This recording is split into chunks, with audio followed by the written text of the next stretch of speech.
Beam TV, a broader perspective. Emotional Clinic, giving you advice and treatments to your emotional needs. Beam TV, a broader perspective. It's so good to have you today on Emotional Clinic. Here we give advice and treatment to your emotional need. I don't know what you're passing through. I don't know who has hurt your feelings and then you cannot let go. Don't worry. Whenever we come on this program, we always give treatment and advice to those needs. And trust me, after this program, you can never remain the same. We are going to discuss something very important. Why is it that some people are in a wrong relationship but find it difficult to let go or to get over the past? I don't know. This conversation is going to be or two sides. First, we are going to have some males tell us what they are seeing in the male-dominated area, why some people have relationship breakdown, whether you're about to marry and whether you're married. We have so many relationship breakdown.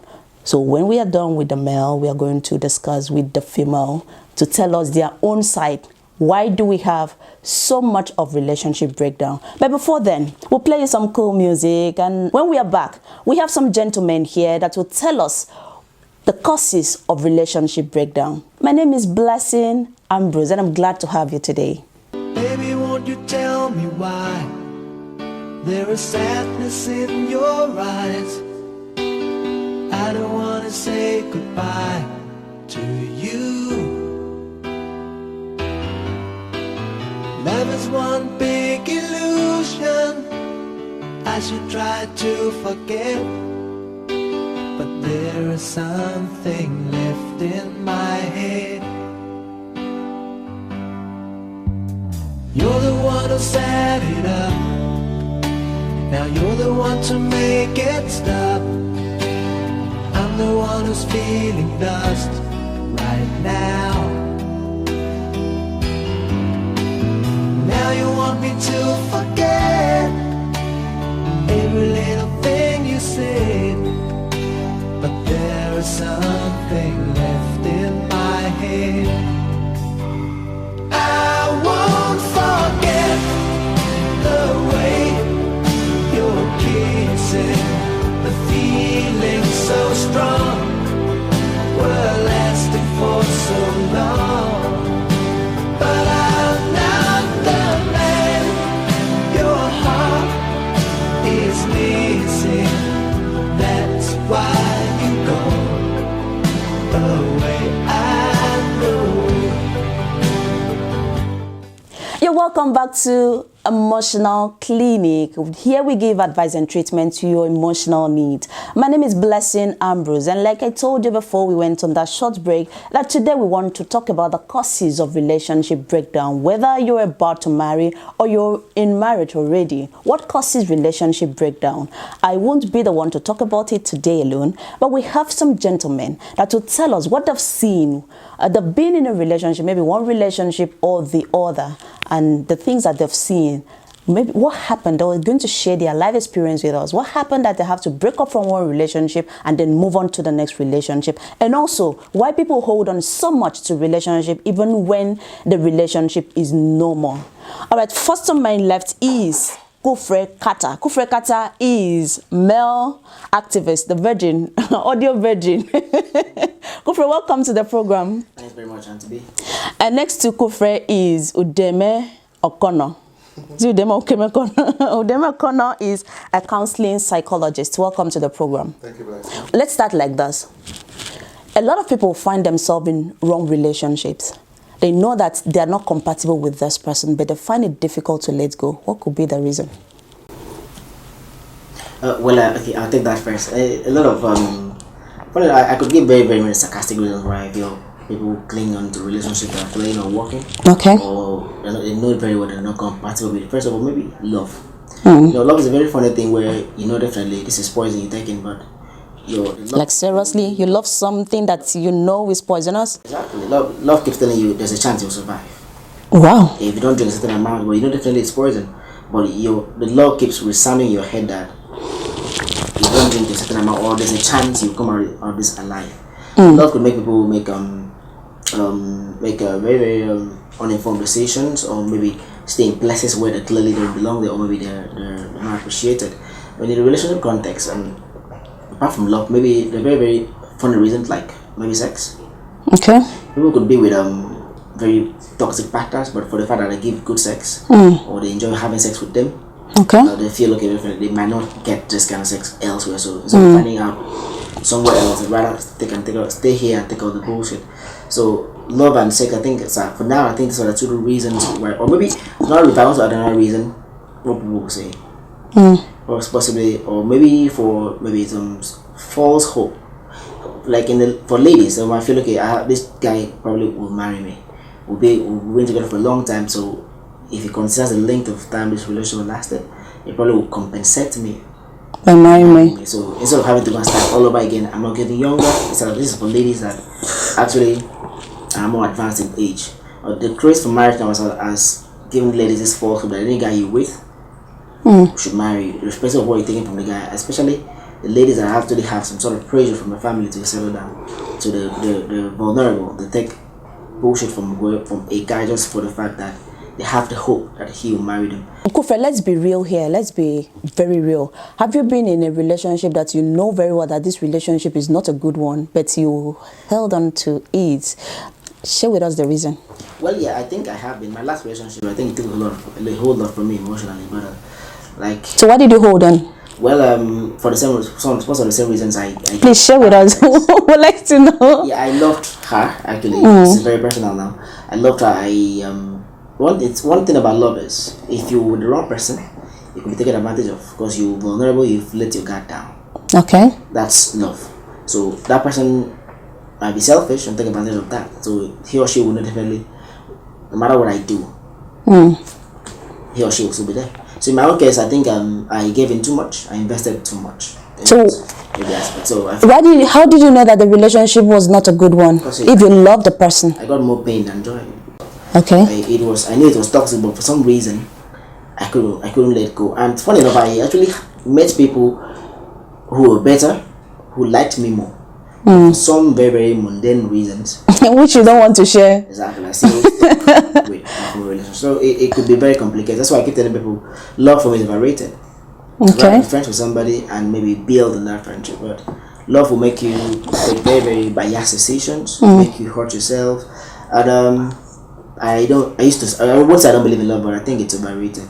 I need more than love. Friendship, attention, care. Love is... We'll come to that. We're still on the reason people hold on to wrong relationship. Let's hear from Udeme Okon, practical reasons. Basically, people have various reasons, varying reasons actually, why they hold on to relationships. He has outlined a few. And I think some people actually mistake the need for relationship to be the need for someone who can provide their material needs. You get, so some people hold on to relationships that are very toxic because of what they get from the other person. Probably because you could offer me some coins every week, or maybe every time we meet each other, we could have romantic getaways out there. I know deep down inside I don't feel a thing anymore, but I'll just still hold on to it because we could go to fancy bars, take photo shots, do weekend getaways, and life goes on good. So for some people, they could still stick around because of these benefits that they gain. Okay, that's friendship with benefit. Most definitely. He mentioned the thing about the what people say syndrome. It's strong. And it takes a toll so much more on people who are more advanced in age. Parents are going to tell the guy, when are you bringing the lady? When are you bringing the lady? And so he feels that this is his last chance. Especially if you're the first, if you're the only male family. All of those come to play.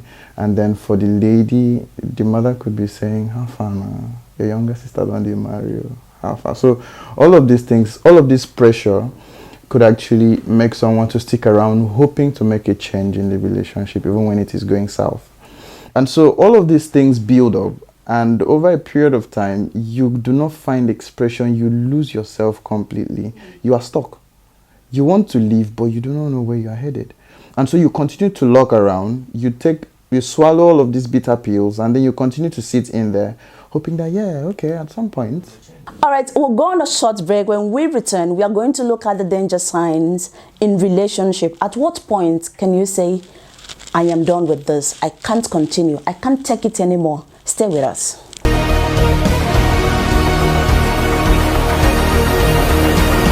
Beam TV, a broader perspective. All right, you're welcome back. This is still Emotional Clinic on Beam TV. Here we give advice and treatment to your emotional need. In case you're just joining us, we were talking about the causes of breakdown in relationship, whether it is a relationship that is leading to marriage or you're in marriage already. We started a series where people share with us why people hold on to toxic relationship.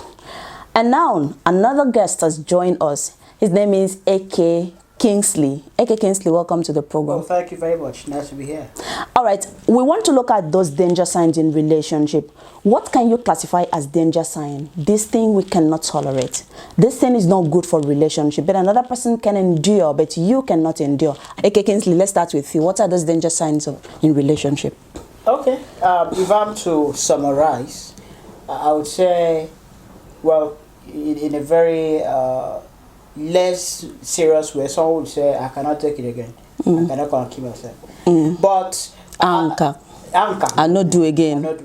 But I think that at the point where you're no longer happy, that's first, because relationships must make you happy. You're not happy. Won't you consider it, whether it is mood swing or? If you're constantly not happy, that's one.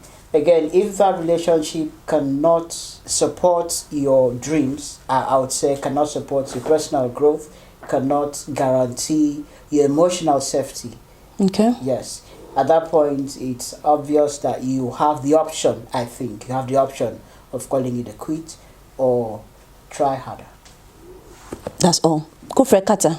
Well, okay, to be specific, I think I could list a few from personal experience. An unforgiving spirit. You know, the people where they keep malice. I don't want to call it malice, but something happened over time. Okay, for instance, I cheated. I don't cheat, not naturally, I don't cheat. But assuming I cheated on my partner. Your friends are watching you. And Udeme Okon, can you attest to that? Because by cheating. Yeah. My girlfriend knows. But he's not married. How is he cheating? Must you marry before you don't cheat? Okay. Okay. About 4 days ago, I read a post on Facebook that said a man walked out on his wife on their wedding day. Okay. This is what happened 10 years ago. Swore he's going to disappoint her. Then that was 10 years ago. So that kind of person, it's very toxic. No matter what might have happened, 10 years is a lot of time to let it go. But for some reason, he's still holding on to it. It's a no for me. Another thing is maybe cheating. You call it there's no cheating. It's not. I said until you marry, maybe in a marriage situation, if you cheat, the thought of me, especially if it's somebody like the thought of some other person, a relationship that cannot improve me. Like AK said, if what I'm getting is more toxic, if I'm getting more pain than gain, definitely I'll call it quits. And also, if you in the case of ladies, if you friends with everybody. Like I'm trying to talk about the specifics. You're everywhere. You're friends with everybody. Everybody knows you. You're seen at different places. You're not a mechanic, but you're seen in different. You start with different cars. You know which socket is working in the hotel room. It's a massive. And you know which bed is making noise and which exactly. one. A friend of mine told me he took a lady to a hotel room and watched it and wanted to charge in one talking. She told, that was. Oh, so okay. Like how the hell do you know? So being everywhere and being known by everybody, it's okay. It might be good, but on the flip side, it creates a different impression. Okay, let's hear from Udeme Okon. Red flags. Well, at any point in time where I'm beginning to lose a sense of self at work, I am not going to keep any relationship that's not mutually beneficial to me. I have less time. I have a lot of time for the world because of the kind of stuff I do. And it's going to take someone who is really understanding to stick around. And it's quite easy for me to be emotionally unavailable. All right, so I excuse anyone who would want to work at that point. I understand, and I know how it would feel if we had to flip the coin. It's happened a couple of times, and at any point where your partner is emotionally unavailable, then I think it's time to walk. Try to fix it. Where you realize unavailable at some time, or maybe all the time that you see this person. When it is almost always, Okay. That's a red flag. That's a huge one. That is not something like a car. You say so the person has cut off. It's off. Like the person don't work. You understand, and you're still in there, so you could end up being in the relationship alone. You get so. Is it not better you tell someone, okay, I am done with this relationship, than to keep someone in suspense? There is something we call technical withdrawal. All right. Sometimes in psychology, it hurts. As a counseling psychologist, will you advise someone to do to technical withdrawal? It depends on your partner. There are persons you break the news to, and then they would hang themselves the next day. Okay. And so tactical withdrawal rather would work, because the hurt does not come immediately. It is gradual. At the initial point of grief, it is like denial. It's not true. And then it graduates to the point where you accept the reality. It gives you time. Basically, by the time someone is emotionally unavailable, it is all over. There's nothing you can do about it. You try to fix it, and you discover a rebuff, you walk. All right, thank you very much, Eke Kingsley. Thank you, Kufre Kata. Thank you, Udeme Okon, for sharing your thoughts with us. And I believe you've heard from these male folk what causes relationship breakdown, what are the danger signs that you have to run and not look back. All right, this is still Emotional Clinic, and that's your friend, Blessing Ambrose. Beam